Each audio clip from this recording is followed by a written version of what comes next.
tonight is a scandalous scheme. She said she had cancer and people opened their wallets. A woman is accused of faking cancer and using the phony diagnosis to scam people out of thousands of dollars. Jessica Smith. She's a 32-year-old mom of two, and she made headlines when she was arrested raising $12,000 through GoFundMe and Facebook for what she said was a fight against colon cancer that actually just turned out to be IBS. Oh wait, no, not IBS. Actually just BS. From my research into this shockingly unself-aware nightmare of a woman, I would hope that all of you watching this, with literally the mounds of proof I've provided, when I'm vindicated, I expect public apologies. And if you don't, you're an even bigger fool. To me, it seems obvious that number one, she's a pathological liar. And number two, she's a narcissist. Whether you think I'm innocent, whether you think I'm guilty, whether you think I'm scum of the earth, if you're one of my family members and you still continue to reach out to me and tell me you love me, adult humans are vile. And I just want you all to know that today for Christmas, I got a notebook, I got a pen, and I hugged my son goodbye at noon to go with his father. And I still feel really, really blessed. Not only did people call her out on her lies from the beginning, she doubled down several times, including on her own social media and on an hours-long podcast interview, knowing the whole time she was lying. I'm not tolerating it. I'm over being sad. Now I'm just pissed. And now I'm out to prove all of you wrong, and you're all going to be made out to look like the fools that you are. She's the type that is always the victim no matter what, and everyone is always out to get her. The scary thing is, I truly think she believes it. All I have to say is keep your mouth shut about me, because if you don't, you'll have it coming for you. There's a lot to unpack here, so let's break down how Jessica Smith got into the Kia's World Cancer Con Hall of Fame.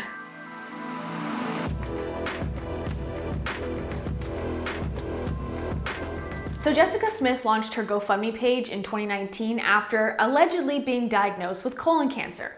It turns out she never had colon cancer. And this wasn't the first time she's claimed to have some pretty serious medical issues. So let's talk a little bit about your medical history, because you've had to overcome some bad news, not once, but more than once.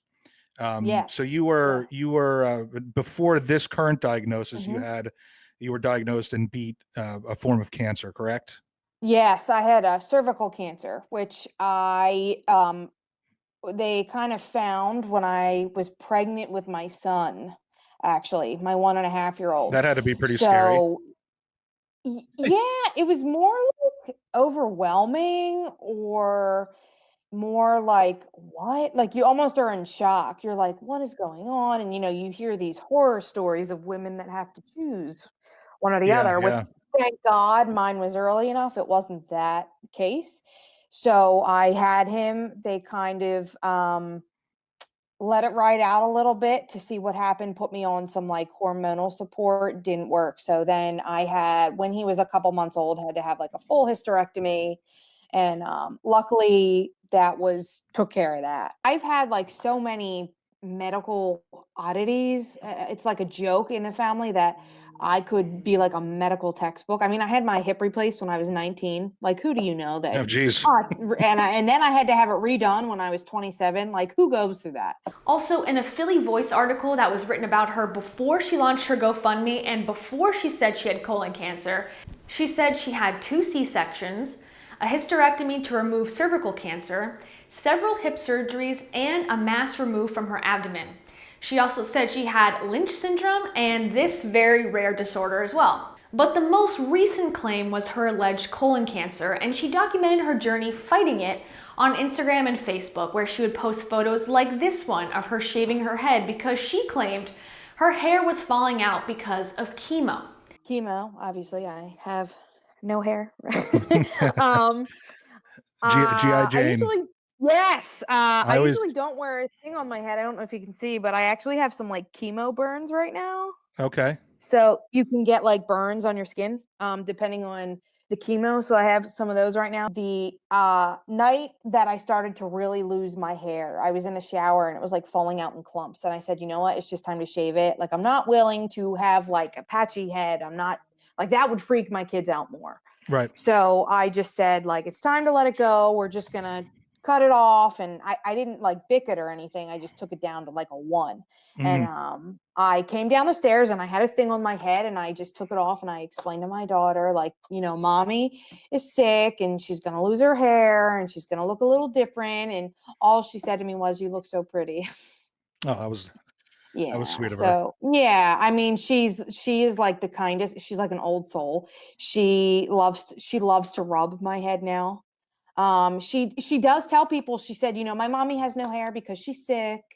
So she definitely understands. And then if I have to lay down on the couch or, you know, someone's bringing them home or whatever, and she said, oh, mommy, you're not feeling well today. And she asks me pretty regularly now, like, how are you feeling today, mommy? Are you okay today? So she definitely understands. And that, my friends, is what childhood trauma is made of. She also sold t-shirts to raise money that featured the slogan, "Fight like a Jessica," which is not only not grammatically logical, but completely stupid. The back says crushing kilos and cancer.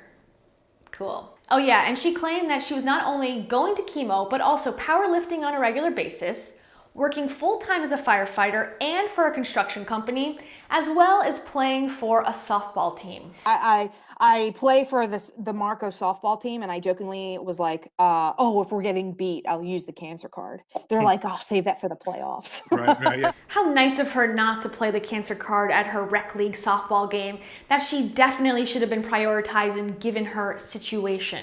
Going back for a second into her powerlifting career, there's a whole subplot to this story that deals with fraud associated with her holding a powerlifting competition that never apparently existed, but it's a little boring.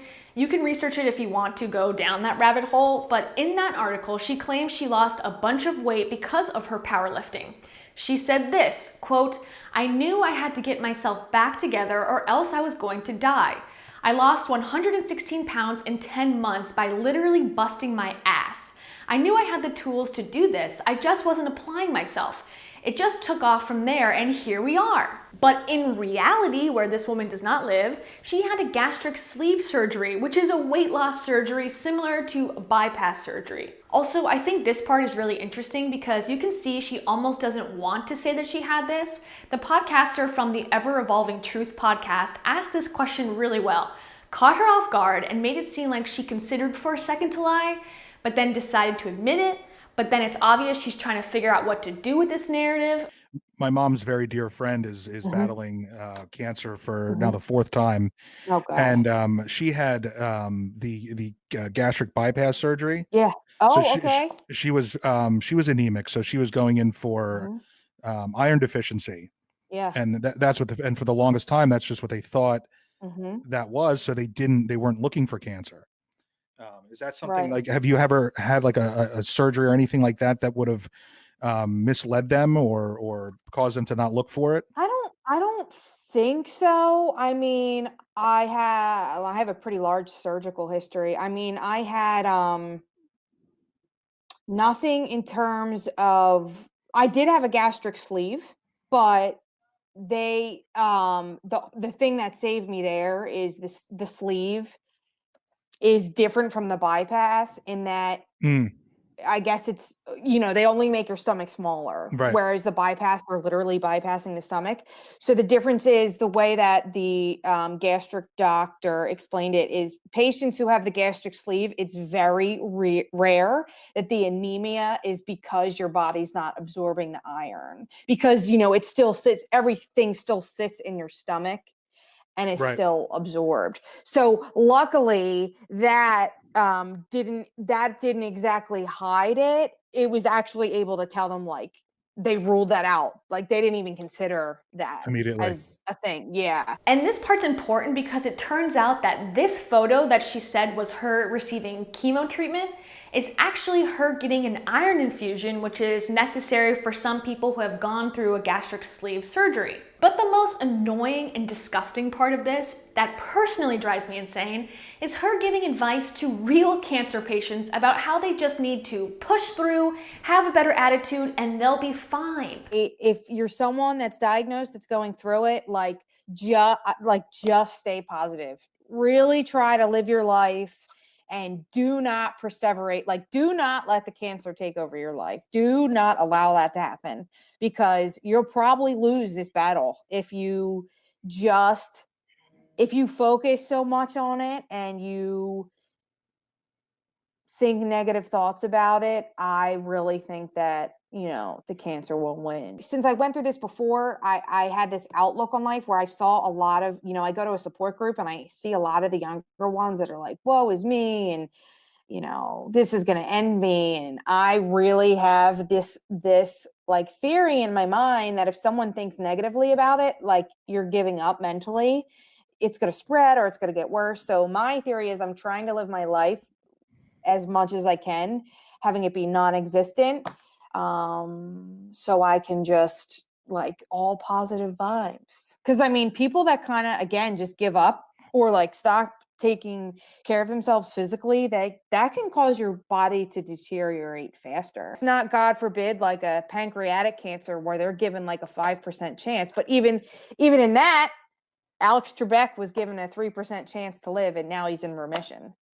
Ooh, that did not age well. Okay, so I think we've established that she's a liar by this point. In this part of the interview, I feel like she's talking literally to herself, almost as if she's two people, a good person and a lying cancer con artist. And right now she's talking to the con artist personality.